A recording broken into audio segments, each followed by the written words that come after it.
तो दोस्तों, दिल्ली में अपना घर कौन नहीं चाहता। हर आदमी अपने सपनों के घर को बनाने के लिए अपनी पूरी ज़िंदगी की कमाई तक लगा देता है। पर अगर आपको पता चले कि जो घर आपने अपनी सारी जीवन की कमाई लगाकर खरीदा है वो आपके सपनों का घर नहीं बल्कि एक खंडर है, तो आपको कैसा लगेगा। ऐसा ही कुछ हाल है डीडीए की हाउसिंग स्कीम 2019 के DCE ब्लॉक के फ्लैट अलॉटीज़ का। इन लोगों को डीडीए ने जो सैंपल फ्लैट दिखाए, यहाँ इन फ्लैटों में ऐसा कुछ भी नहीं है। कहीं झड़ता लेंटर तो कहीं टूटी खिड़कियाँ और साथ में सोने पे सुहागा खंडर नुमा ये फ्लैट अपनी हालत खुद बयां कर रहे हैं। देखिए, ग्रीवांसी जो हमारे हैं, मार्च 2019 में स्कीम लॉन्च हुई थी। डीडीए से अफोर्डेबल हाउसिंग के लिए लोग एक्सपेक्ट करते हैं, बड़ी उम्मीदों के साथ फॉर्म भरा था। लेकिन आज फ्लैटों की हालत देख एक साल हो गया है, स्कीम की नेक्स्ट एनिवर्सरी आ गई है, लेकिन आज तक भी फ्लैट्स की हालत कंप्लीट नहीं है। ये ई ब्लॉक जो 2013 में इसका कंस्ट्रक्शन कंप्लीट हो गया था, लेकिन आप अंदर जाके देखेंगे तो अभी तक विंडोज़ टूटे पड़े हैं। उसके अलावा आप यहाँ पर जो फ्लोर एरिया है, फ्लोर पे इन्होंने मोज़ैक यूज़ किया है, जो हमें सैम्पल फ्लैट्स में दिखाया गया था। टाइल्स और एकदम चमचमाते हुए फ्लैट्स दिखाए गए थे। आप उससे कंपेयर करेंगे तो इसकी हालत बहुत ही अलॉटीज़ डिप्रेशन में आ गए अपने फ्लैट्स की हालत देखते हुए। ये एक MIG फ्लैट एक 76 से 80 लाख तक का इन्होंने अलॉट किया है। 80 लाख रुपए के अंदर आकर उसकी वैल्यू आप देखेंगे तो फ्लैट की हालत बहुत ही दयनीय स्थिति में है आज की। जी, जब आपने डिपार्टमेंट से कॉरेस्पॉन्डेंस किया, आप मुझे बता रहे थे कई मीटिंग्स भी आपकी डिपार्टमेंट के साथ हुई, तो उसमें क्या निष्कर्ष निकला? देखिए, हमने फर्स्ट मीटिंग जो ऑनरेबल वाइस चेयरमैन थे मिस्टर तरुण कपूर, उनके साथ हमने पहली मीटिंग की थी, जिसके अंदर उन्होंने हमें काफ़ी एश्योरेंसेस दिए थे और उसका एक मिनट्स ऑफ मीटिंग भी हुआ था। वर्क वाइज, स्टेटस वाइज सबका प्रॉमिस किए गए थे, ये काम इस टाइम में ख़त्म हो जाएगा, कंप्लीट कर लिया जाएगा। लेकिन आप ऑन ग्राउंड उस पेपर रिटर्न डॉक्यूमेंट के बावजूद काम नहीं हो पाया। पहले NGT का कुछ इन्होंने कहा कि NGT की वजह से काम रुक गया, NGT ऑर्डर के। उसके बाद ये कोविड का इशू आ गया और DDA आज की डेट में पेमेंट मांग रहा है, जबकि ये कंस्ट्रक्शन आज आपको बहुत ही इसमें फ्लैटों की हालत दयनीय होने के अलावा रेगुलेटरी क्लियरेंसेस नहीं है, फायर NOC नहीं है। फायर NOC जो मैंडेटरी है, अगर जो यहाँ आग लग जाए तो लोगों को एक तरह से ये आग का कुआं लोगों के लिए बन जाएगा और मरने की हालत आ जाएगी। तो आपका जब अब प्रोसीजर जो चल रहा है वो सुनने में आया कि उन्होंने डेट भी बढ़ाई थी आपके लिए, कि आपकी रिक्वेस्ट पर, तो उसके बाद क्या हो रहा है? जी, 2 एक्सटेंशन हुए थे। पुराने मिस्टर तरुण कपूर थे, उन्होंने हमें बहुत ही कोऑपरेट किया, साथ में मीटिंग की। हमने भी DDO को हमेशा कोऑपरेशन एक्सटेंड किया, लेकिन अभी जो हालात हैं, DDA से रिक्वेस्ट की, आज की डेट में एक कोर्ट में केस भी चल रहा है एक्सटेंशन के लिए, क्योंकि काम पूरा नहीं है। काम पूरा करके दें, अलॉटीज़ पैसा देने के लिए तैयार हैं, पैसा दे भी दिया है। 90% लोगों ने, अलॉटीज़ ने पैसा दे दिया है। आज की डेट में अंडरटेकिंग पे ये फिजिकल पोजेसन दे रहे हैं। अंडरटेकिंग पे ये कह रहे हैं कि आप इसमें रहना स्टार्ट नहीं करेंगे जब तक फायर NOC नहीं आ जाएंगी। मतलब लोगों से पैसा ले लिया है और रहना भी नहीं मिल रहा उनको, ये क्या है, काम करने के लिए। तो ये बहुत ही बड़ा एक तरह से सरकारी एजेंसी के द्वारा धोखा है लोगों के साथ। इन लोगों का ये कहना है कि हम लोगों को DDA हाउसिंग स्कीम 2019 के तहत इन फ्लैट्स का पोजेसन 26 दिसंबर 2019 तक ही मिल जाना चाहिए था, पर न तो फ्लैट्स रेडी हैं और न ही पोजेसन मिला। लोग किस्तें भी भरते भरते थक चुके हैं और कई लोग तो ऐसे हैं कि वो किस्तों के साथ साथ रेंट तक भी भर रहे हैं। ऐसे में इंसान कमाएगा क्या और खाएगा क्या? जी, हमारी बेसिक डिमांड यही है कि काम कंप्लीट करके दीजिए सभी लोग, क्योंकि EMI और रेंट दोनों एक साथ अफोर्ड करने की स्थिति में बहुत से अलॉटी नहीं है जी। एक कहीं अगर जो रेंट पे रह रहा है, साथ में लोन की EMI भी स्टार्ट हो जाएगी तो वो तो मर जाएगा। आजकल वैसे ही लोगों की तनख्वाहें ख़त्म हो गई हैं, नौकरियां छूट रही हैं।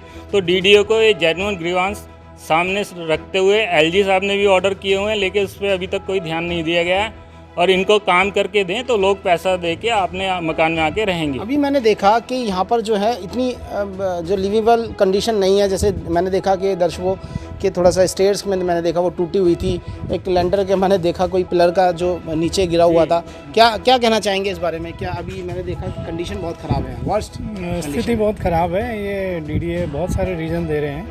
पहले कुछ जो इनका वो था कोविड की वजह से, अब कोविड का असर कम हो गया है, लेकिन फिर भी काम में जो तेज़ी होनी चाहिए वो नहीं हो रही है जी। और DDA ये सोचता है कि ये पेमेंट जमा कर दें और उसके बाद जो है जो भी कंडीशनर इनको प्रोसेस हम दे दें और काम धीरे धीरे होता रहेगा। जी। मतलब उसको वो एक फेयरली कि जब पूरी पेमेंट आप लेना है आपने तो कम से कम जो हमें दिखाया गया सैम्पल प्लेट उसके अकॉर्डिंग वो क्वालिटी उनको देनी चाहिए। सैंपल जो कि फ्लैट कौन सा दिखाया गया था आपको? सैम्पल प्लेट मेरे ख्याल से डी ब्लॉक में दिखाया गया था, जी। जिसमें मोज़ेक टाइल्स लगी हुई थी। और मैं एक बहुत तरफ अच्छी ये भी देखना चाहूँगा, जरा कैमरे को घुमाएं, सामने की जो बिल्डिंग है उस बिल्डिंग में आपको अलग ही एक नज़ारा दिखेगा। वो पूरी तरह से वो HIG ब्लॉक है जी, वो सामने HIG ब्लॉक है जी, जी। HIG ब्लॉक के अंदर इन्होंने अच्छा काम किया है। कुछ मिस्टर NC जैन है एग्जीक्यूटिव इंजीनियर, उनके काम अच्छे हैं। हमारे जो B, C और E ब्लॉक हैं ये ओल्ड कंडीशन में ओल्ड कंस्ट्रक्शन है, जिसके एग्जीक्यूटिव इंजीनियर मिस्टर श्रीवास्तव हैं। वो सही से अलॉटीज़ के ग्रीवांसीज को एड्रेस नहीं कर रहे हैं। अभी आप ऑन ग्राउंड पे देख सकते हैं बहुत बुरी हालात हैं इन तीनों ब्लॉक्स की, खासतौर से E ब्लॉक का जो अभी तक जो कॉमन फैसिलिटीज़ भी तैयार नहीं है। जी, देख सकते हैं पूरा जो एक तरह से एक एनवायरनमेंट सा बना हुआ है, टंकियाँ टूटी हुई हैं पानी की, और यहाँ पर जो है एक लीपा पोती करके यहाँ मेंटेनेंस का काम किया जा रहा है। आप सीमेंट भी अभी लगाया है जो, और इनका ये भी कहना है कि यहाँ पर जो कंप्लेंट करने पर ये जो आते हैं थोड़ा सा रिपेयर करके चले जाते हैं और अभी तक कुछ भी नहीं है। और भी कुछ बताना चाहते हैं, कुछ लोग मेरे साथ मौजूद हैं और भी कुछ लोग बताना चाहते हैं। जी बताएं, क्या कहना चाहेंगे आप? सर, इसमें एक्चुअल सेंस है डीडीए के सामने, वो हम करीबन 1 साल से कर रहे हैं। और पुराने जो हमारे वीसी साहब थे तरुण कपूर जी, उन्होंने काफ़ी सपोर्ट किया और काफ़ी उन्होंने कहा कि भाई इस चीज़ को हम ठीक करेंगे, बट वो चीज़ रियलिटी में ऑन ग्राउंड रियलिटी में हो नहीं रहा है। अभी जैसे अगर आपको हम दिखाएं भी, आप इसमें देखेंगे तो आपको लगभग पूरा ऐसा लगेगा ये जुगाड़ चल रहा है। अभी जैसे आप वो देखिए, आपको जैसे पाइप निकाला है, आप ये देखिए पाइप दीवार को तोड़ के कैसे निकाला गया है। तो सेम चीज़, पानी की टंकियाँ टूटी हुई है और उसी को आप कंपेयर करेंगे HIG से, तो HIG की कंडीशन बहुत बेटर है। अभी पीछे हमने एक RTI डाली कॉस्टिंग को लेके, तो उसमें हमें ये पता चला कि इन्होंने सारे ब्लॉक्स HIG, MIG, LIG और जितने भी हैं सबकी जो कॉस्टिंग है वो एक एवरेज प्लिंथ एरिया रेट पे निकाली है। That means the construction cost per square metre इस फ्लैट की, ब्लॉक E की और ब्लॉक A जो आपको ब्लॉक H, F और A जो आपको पीछे दिख रहा है उनकी सेम है। बट अगर आप क्वालिटी एंड मटेरियल जो यूज़ हुआ है उसको आप देखेंगे तो आपको बहुत ज़मीन आसमान का अंतर उसमें नज़र आएगा। तो ये भी एक बहुत बड़ा एक पॉइंट है कि एक ये बिल्डिंग जो 2013 में बन के पूरी तरह कंप्लीट हो चुकी है, उसमें ना डीडीए हमको किसी प्रकार का डेप्रिसिएशन दे रहा है। ऊपर से जो कॉस्टिंग लगाई जा रही है वो एट पार लगाई जा रही है उन बिल्डिंग्स के जो बिल्डिंग्स की कंडीशन बहुत ही बेटर है। जी, और भी मेरे साथ लोग मौजूद हैं। एक महिला है मेरे साथ। क्या मैम, क्या कहना चाहेंगी? आपको जो फ्लैट, आपका फ्लैट नंबर क्या है और क्या कौन सी बिल्डिंग है मेरा आपको? फ्लैट ई ब्लॉक में है और एक घर लेडीज़ के लिए एक ड्रीम होता है, एक डीडीए फ्लैट। बट हमारा ड्रीम और हमारा पैसा जो कितना हम लोगों ने इन्वेस्टमेंट किया है 75 लाख का, हम लोगों ने पे करने के बाद वो घर देखोगे तो हार्ट अटैक हो जाएंगे, यही हालत है। इतना ही बताना चाहते हैं। आप लोग पूरा फोटो ले सकते हैं, पूरा टूटा फूटा घर है, हम लोग कैसे आके रहेंगे? अभी मैंने देखा नीचे कुछ प्रॉपर्टी डीलर्स के बोर्ड भी लगे हुए थे। वो लोग कैसे बेच रहे हैं? वो लोग कैसे वो लोग क्या कर रहे हैं? सर, प्रॉपर्टी डीलर्स का तो काम ही है कि लोगों को अच्छे अच्छे सपने दिखा के बेचना है। तो उनको ये प्रपोज़ किया जा रहा है कि आपकी सोसाइटी पहली बार इतनी बड़े फ्लैट्स की बन रही है, उसमें सारी फैसिलिटीज़ हैं, आपको अंडरग्राउंड पार्किंग मिल रही है और अच्छा पार्क मिलेगा। तो लोकेलिटी बहुत अच्छी है, महिपालपुर का बहुत पास है, एयरपोर्ट बहुत पास है, गुड़गांव सबसे पास है यहाँ से। तो इसी चक्कर में लोग यहाँ पे आ रहे हैं, देख रहे हैं, आगे उनको पता नहीं है क्या मिलेगा उनको। प्रॉपर्टी डीलर्स को पोजेसन दे दिया गया है, जो विद इन ए वीक, एक हफ्ते, कुछ लोगों को 1 हफ्ते के अंदर पोजेसन दे दिया गया है, जबकि यहाँ पर लोग 6-7 महीने पहले पेमेंट कर चुके हैं। उन लोगों को पोजेसन नहीं दिया जा रहा, ना काम करवाने के लिए दिया जा रहा, ना रहने की तो बात दूर की है क्योंकि FIR NOC है, लेकिन उनको काम कराने के लिए भी DDO को ईमेल्स लिखे जाते हैं। हमारा एक जॉइंट फोरम है, DDA अलॉटीज जॉइंट फोरम, हमेशा फॉरवर्ड करता है DDO को रिक्वेस्ट। जॉइंट फोरम के इंटरवेंशन से कुछ लोगों का हुआ है, लेकिन अभी भी बहुत से लोगों का काम नहीं हो पा रहा है। अपॉइंटमेंट नहीं मिल रहा है, को अलॉटी ऐड करने के लिए अपॉइंटमेंट, लियन लेटर, लोन के लिए अपॉइंटमेंट नहीं मिल रहा है, रेगुलर ईमेल करने के बावजूद भी। अगर मैं एक MIG फ्लैट की बात करूँ तो लोग 80,000 रुपये की EMI भर रहे हैं। LIG की बात करूँ तो लोग 35,000 की EMI भर रहे हैं। और अगर मैं HIG की बात करूँ तो लाख या 1.25 लाख रुपये की लोग EMI भर रहे हैं मंथली। जब DDA ने लोगों से इन खंडरनुमा फ्लैटों की पूरी कीमत वसूलनी चाहिए तो लोगों ने इस संदर्भ में न्यायपालिका का दरवाज़ा खटखटाया और कोर्ट से मकान के पूरे होने तक पेमेंट की ड्यू डेट बढ़ाने के लिए जून 2020 में अर्जी लगाई, जिसका जवाब DDA आज तक कोर्ट में नहीं दे पाया है। इस बारे में लोगों ने लेफ्टिनेंट गवर्नर अनिल बैजल और आवास मंत्री श्री हरदीप सिंह पुरी को भी पत्र लिखा है। लोगों की DDA से यही शिकायत है कि जिस तरह लोगों को सैंपल फ्लैट्स दिखाए गए थे, उन्हें उन सभी सुविधाओं के साथ फ्लैट्स का कब्जा दिया जाए। या फिर काम पूरा होने तक ड्यू डेट बढ़ाई जाए। अगर ऐसा नहीं होता तो इन लोगों ने प्रधानमंत्री कार्यालय तक जाने का मन बना लिया है।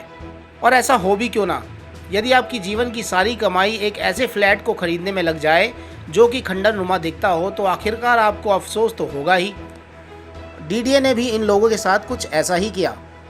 जी, हमारा कहना यही है, जो डी ब्लॉक MIG LIG एक डी ब्लॉक है, आपको सामने आप बिल्डिंग की फ़ोटो लीजिए, उसी के अकॉर्डिंग हमें करके दे दिया जाए। वहाँ पर आप क्वालिटी ऑफ कंस्ट्रक्शन देख लीजिए, उसके अलावा वहाँ की प्लानिंग देख लीजिए, उसके अलावा इलेक्ट्रिकल जो बोर्ड्स हैं उसको प्रॉपरली गार्ड किया हुआ है उन्होंने। हमारा जो इस ई ब्लॉक के अंदर बहुत ही बुरा हाल है और वहाँ पर रिस्क है, फायर रिस्क के उसमें यहाँ पर लोगों की जानें जा सकती हैं और वो मीटर आज तक कवर नहीं किए गए हैं। तो जी। डी ब्लॉक्स में और जो हम सेम पैसा दे रहे हैं, सेम कॉस्ट है, सेम कंस्ट्रक्शन कॉस्ट है, सेम डिमांड है, लेकिन ये इस ब्लॉक के अलॉटियों के साथ सोताला व्यवहार किया जा रहा है डीडीओ द्वारा। फाइनल आपकी यही है कि आपको लिवेबल कंडीशन में दीजिए, जो आपने ब्रशर के अंदर जैसा आपने सैंपल फ्लैट दिखाया था आप वैसा करके दे दीजिए। सभी अलॉटीज पैसा भी दे चुके हैं 90%, जो रह गए हैं वो भी आपको इमीडिएट पेमेंट कर देंगे।